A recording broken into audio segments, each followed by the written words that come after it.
Mheshimiwa Mwenyekiti, pamoja na mafanikio haya makubwa mazuri ambayo tumeyapata sasa, ukiacha salamu ambazo nimezitoa pale nje wakati ninazindua gari lile, Simanjiro ambalo nyinyi wenyewe mmesema kwamba ni mapato ya ndani ambayo baraza liliridhia kutumia zaidi ya milioni 120 kwa ajili ya upatikanaji wa lile basi zuri kabisa ambalo liko pale nje. Ni moja ya mafanikio makubwa ambayo ukiona unasema haya ni mafanikio ambayo watu wameamua kuyachukua moja kwa moja. Na tumekubaliana hapa kwamba tija ya gari lile sio tu kuwashwa pale nje na kujazwa mafuta. Tija yake ni lazima tukaione kwenye ufanisi. Kuna maeneo lazima yaende kuongezeka kutokana na kile kifaa kilichoko pale nje. Tunategemea watu wawahi ofisini, kukimbia kimbia hakuna. Na haswa mvua zikinyesha tunapata msaada pale ambao hatuna usafiri, tunaingia haraka ndani ya gari, tunakuja ofisini, tunawahi na wananchi wetu wanapata huduma, lakini itatusaidia pia kwa ajili ya kupunguza gharama za kusafiri. Kwa hiyo pia niendelee kuwapongeza sana kwa ununuzi wa gari ile nzuri ya kisasa, mpya, safi kabisa. Watoto wa mjini wanakuambia ile gari ni jino mara moja, charara, ile.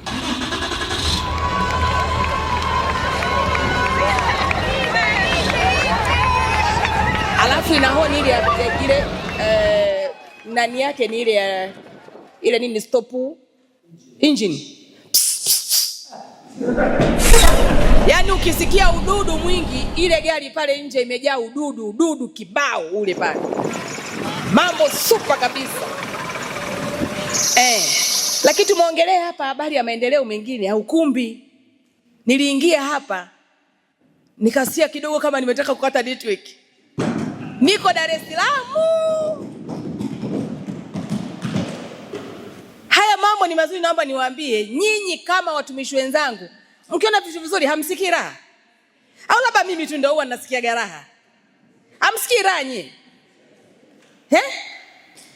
Ni raha sana mkipata vitu vizuri kama vile. Hata tuna ukumbi mzuri hapa sana, ambao naomba niwaambie sasa tutawakaribisha humu taasisi mbalimbali zije zifanye humu mikutano yao, na wanatulipa pesa kidogo zinaingia kwenye halmashauri. Tuna wenzetu huko sijui wa TARURA, sijui PSSF, sijui wakina nani, msiseme huku hakuna nani. Na muda sio mrefu tunachonga barabara hii kwenda nani Merelani. Watu wanatoka kule wanakuja hapa wanafanya vikao huko. Tuna accommodate kabisa huko, wanafanya mikutano yao, semina zao, vikao vyao na dadarasi.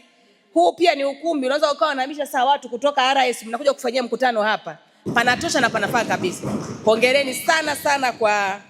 Hongereni sana pia kwa maendeleo na mafanikio haya. Ni moja kati ya mafanikio ambayo kwa kweli kama halmashauri mnatakiwa mjivunie kwamba tunapata pesa, Mheshimiwa Rais anaita fedha, lakini tunazitumia na zinaonekana.